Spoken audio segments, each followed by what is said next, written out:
difficile. Regardez, la plupart des gens qui refusent, qui combattent, sont eux-mêmes promoteurs d'écoles privées. Voilà. Donc si l'enseignement de l'État devient gratuit, donc ils vont perdre leur affaire. En fait, ils vont perdre leurs affaires. Alors que nous sommes, il faudra que ça, c'est vraiment une demande que je fais. Mettons-nous d'accord sur la gratuité de l'enseignement. Eh bien, travaillons-y. Qu'est-ce qui est faisable et qu'est-ce qui est possible pour que cette idée devienne réalité et non pas déjà au loin sur papier, refuser et ne pas travailler là-dessus. Surtout que le chef d'État a annoncé jusqu'à la 8e, bon, c'est revenu, bon, 6e, voyons voir pour le 2e. Ça, c'est un problème d'arrangement, de restructuration sur le plan technique. L'idée, c'est que l'enseignement doit devenir gratuit dans ce pays. Voilà. Qu'est-ce que moi, en tant que spécialiste de l'éducation, moi, Zakari Bababasoué, licencié en pédagogie appliquée, option histoire, quelle est ma contribution pour que cet enseignement devienne gratuit et devienne gratuit. Qu'est-ce que moi, ingénieur, je ne sais pas moi, métallurgiste ou je ne sais pas moi, agronome, qu'est-ce que je peux apporter? Moi qui suis au budget et aux finances, qu'est-ce que je peux faire pour en sorte que nous puissions compenser, n'est-ce pas, l'éducation de nos enfants par cet enseignement gratuit? Ça nous permettra aujourd'hui d'avoir un pays compétitif. J'étais au Japon l'année dernière, mon cher frère. Tous nos pays voisins ont envoyé des enfants à Kobe. Parce que là, dans le futur demain, c'est l'énergie renouvelable, donc un spécialiste viendra parler ici. Eh bien, les autres pays envoient leurs enfants apprendre. En bas âge. Déjà là-bas. Et ces gens-là n'ont pas la matière première pour produire des batteries. Et nous, qu'est-ce qu'on fait entre-temps? Voilà. Eh bien, on est là en train de discuter sur la gratuité ou non de l'enseignement. En tant que parent, mais la gratuité de l'enseignement ne peut que me servir. Tout à fait. Ça me permettra de respirer. Donc, mon rôle, c'est de voir dans quelle mesure cela est faisable et qu'est-ce qu'il faut faire par des sacrifices, comment est-ce qu'on peut y arriver. Pour revenir au budget, mon cher frère, la poche de l'État congolais est poreuse. Trop de madoussou. Il y a l'argent qui il y a 7 ans, sous le premier ministre Matata Ponyo, je cite son nom, une société minière déclarait des grands pneus, vous voyez les grands pneus des camions, là, les camions de mine, on les déclarait comme étant des pneus de vélos et de motos. Oh, c'est grave ça. Quel manque à gagner. Il a déclaré des explosifs qu'on plante sous la terre pour casser les pierres, comme étant des boîtes d'allumettes.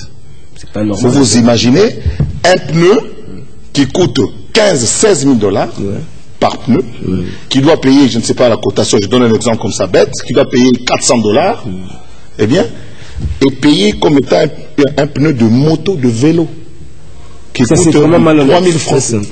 Vous comprenez? Donc, les gens se sont enrichis sous le dos de l'État. Et le président de la République vient de créer, a annoncé, je l'ai suivi en Belgique, j'étais présent, a annoncé la création de deux offices. Le premier va s'occuper de la lutte contre la corruption. Tout à fait, surtout ça. Et le deuxième office va s'occuper du changement de mentalité. Voilà. Pour nous éviter des problèmes. Ça ne doit pas être un slogan, ça doit être dans le comportement. Voilà, Dieu donné, toi et moi, nous avons grandi dans ce pays. Quand un véhicule d'un papa tombe en panne, on le pousse et on part. Aujourd'hui, nous créons des traquenards pour que le véhicule tombe en panne, pour que nous puissions pousser, et à la fin... On a quelque chose, c'est pas non. Il faut que les mentalités changent. Alors honorable, nous allons chuter. Nous avons dit que vous êtes acteur politique et également acteur socio-culturel, parce qu'on ne peut pas nous dire, enfin, vous ne pouvez pas quitter ce plateau sans que nous puissions parler culture. Je crois que tous nous avons suivi l'exploit qu'a réalisé dernièrement l'un des fils du pays, Maître Gims, au Stade de France. Le stade était archi comble. Personne qui voulait accéder au stade pour suivre deux visites de spectacle. Moi, je suis très content. J'avais fait ici, moi j'ai commencé ici comme présentateur. Et j'ai terminé comme présentateur au Stade de France, comme maître de cérémonie. J'étais formé au Stade de France. La nuit du 27 au 28, j'étais au Stade de France pour voir, parce que je rentrais au pays le lendemain. Il y a 3 mois, j'avais sollicité des passeports diplomatiques pour un certain nombre d'artistes. Les gens ont râlé, ils n'ont pas compris la vision. Ce sont des gens qui nous représentent.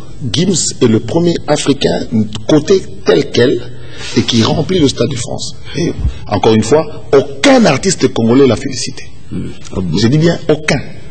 Je n'ai pas vu un artiste congolais. Peut-être vont se rattraper comme vous venez de le dire. Il faut qu'ils le fassent. C'est extraordinaire. Moi, j'ai fait ma dernière prestation le 11 juin 2011 avec une douzaine d'artistes. Nous avons fait à peu près 40 000 personnes. Mais ce jeune Congolais, et j'ai des images, je vous les aurai apportées, que son père m'a envoyées. Il a pleuré pendant 3 minutes sur l'épaule de son père. Je t'ai montré des images, je pense, lorsqu'on était chez le vice-gouverneur.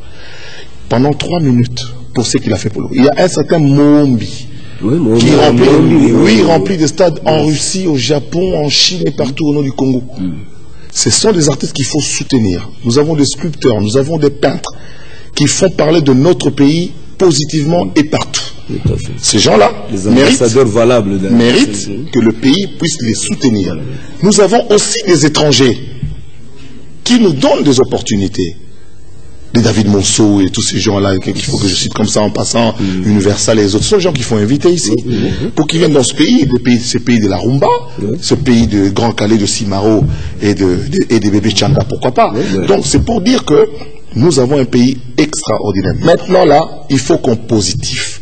Il faut qu'on soit optimiste pour nous dire que nous avons ce seul pays, parce que chaque fois que les vrais patriotes, nous retrouvons à l'extérieur, nous repensons immédiatement à notre pays, à notre terre. Il faut que chacun travaille pour que ce pays puisse aller de l'avant. Et là, je félicite Son Excellence, Monsieur le Président de la République, dont la pensée doit être interprétée à l'endroit et non à l'envers. Merci beaucoup. Merci beaucoup d'être venu, honorable Zakari Bababasoué.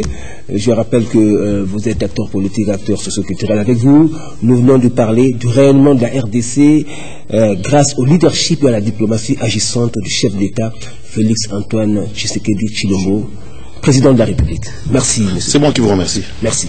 Alors, ok, de toute façon, pour nous de dire au revoir à l'honorable, parce que nous avons parlé du voyage avec le chef de l'État, donc nous sous-entendons les avions. Alors là, nous rentrons directement vers le monde de l'aviation civile avec